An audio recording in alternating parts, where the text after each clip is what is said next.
you want to get better at soloing right across the neck, then keep watching, because I'm about to show you the best pentatonic shape to use and then how to make it musical by adding double stops, bends, blue notes and runs across the neck. So here's the solo we're going to be working with. Take a listen and just watch out for how I use both the lowest and the very highest notes on the guitar.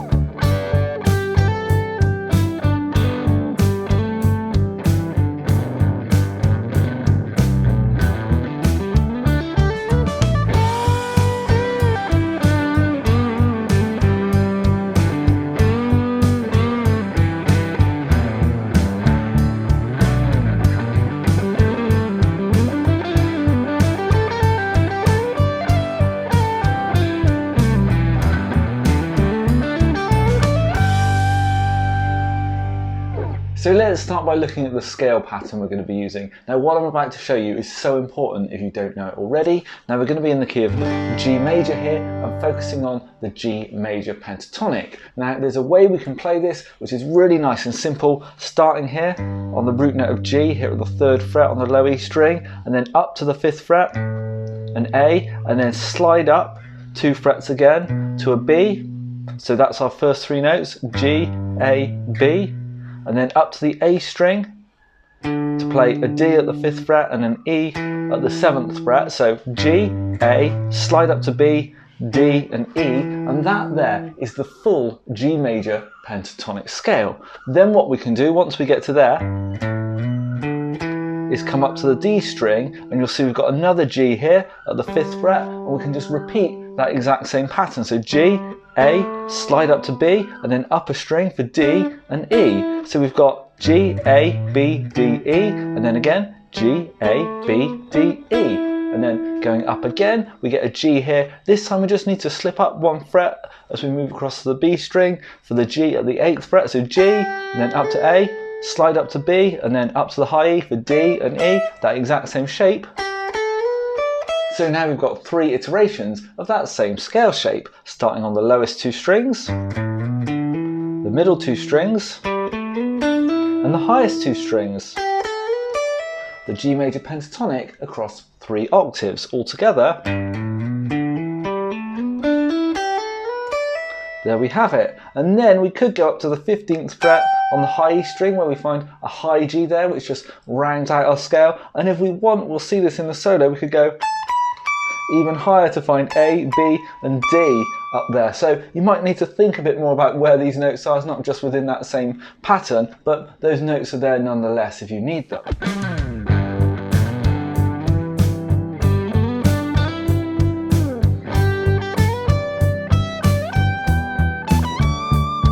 So in the solo you saw me start off basically just by playing straight through this scale pattern.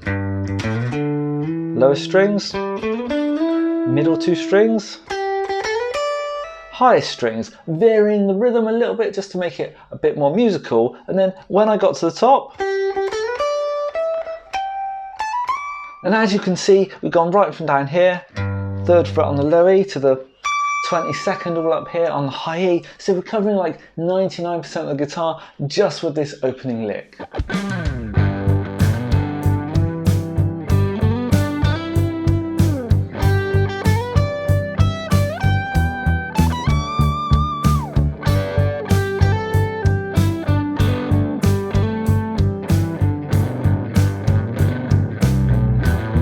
Let's look at descending back down, but this time we're going to make it a bit more musical by adding in a double stop.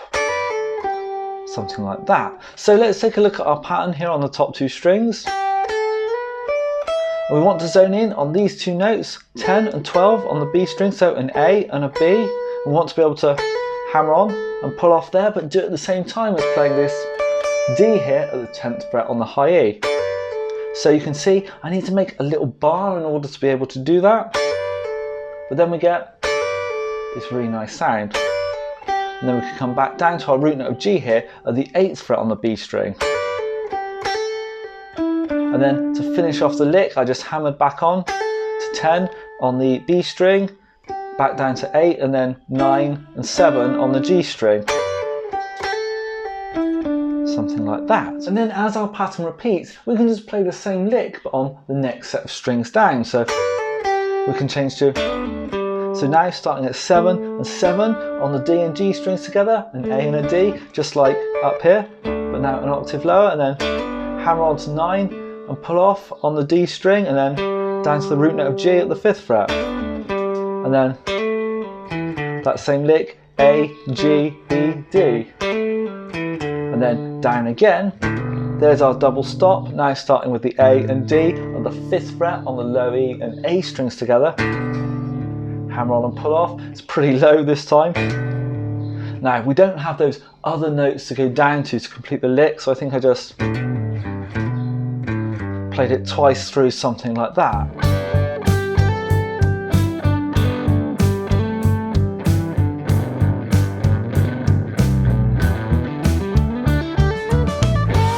And then to finish this segment off, a full run up the pattern. Now I'm mostly using slides and hammer-ons here rather than picking every note, but this is a good way to get a kind of faster lick in there, and when you're playing at speed it's more okay just to run straight through a scale like that, and gets us in position to start playing up high again.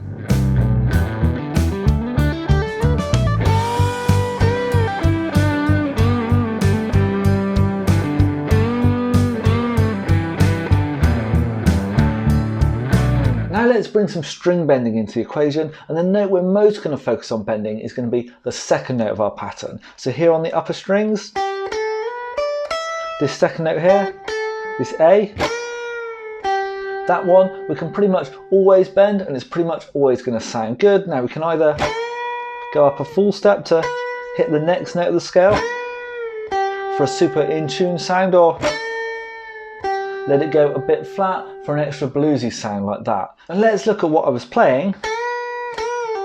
So a couple of bends up here, and then just back down through the scale pattern, but then straight into the bend again here at the 7th fret on the D string.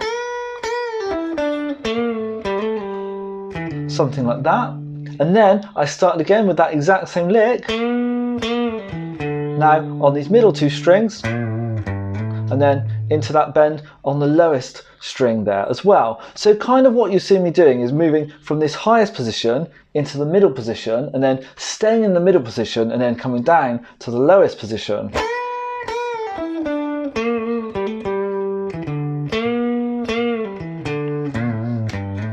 Something like that. And this is really kind of an important concept of, you can play in one position, move to the next, play in that same position again and move down again, so you don't always have to move in a completely linear way.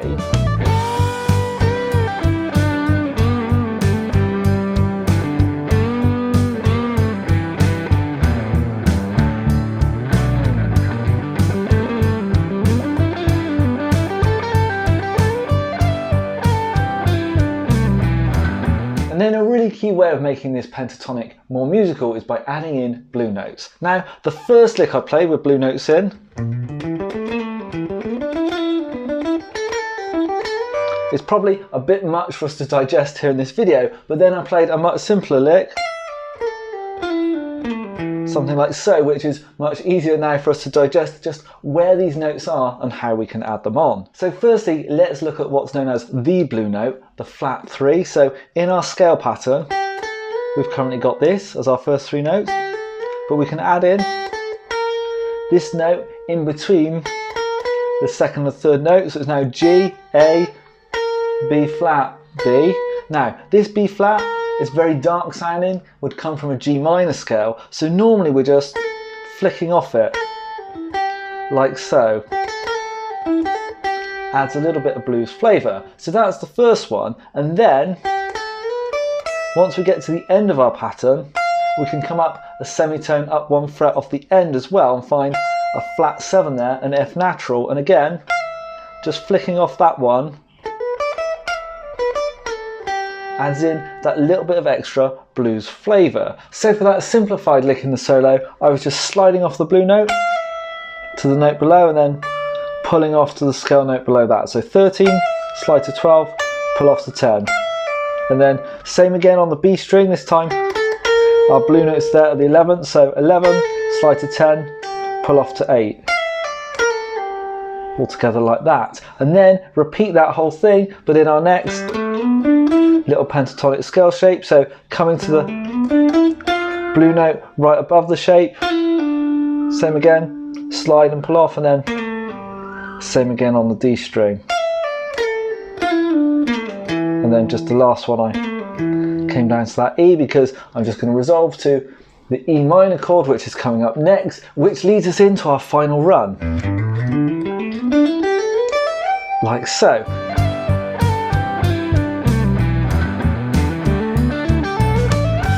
Now this run starts on the very lowest note, the open E string. And now the reason I wanted to bring this in and talk about it is because whenever I make this type of video, like here we're in G major, people will ask me, well, what about playing in a minor key? And what you need to know is always 3 frets down from a major root note. So here we've got our major root note of G at the 3rd fret, coming down 3 frets to the open E gives us the relative minor root note. So G major and E minor are relative scales. They have exactly the same notes in them. So whenever we play G major pentatonic, we're playing exactly the same notes as E minor pentatonic. So we can just start on the open E and then into our scale shape, and we've got an E minor pentatonic there.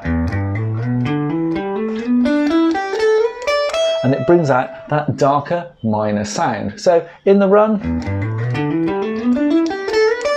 I started on that open E and it ended up right at this high G here at the 15th fret on the high E string. So that brings our solo to a nice conclusion.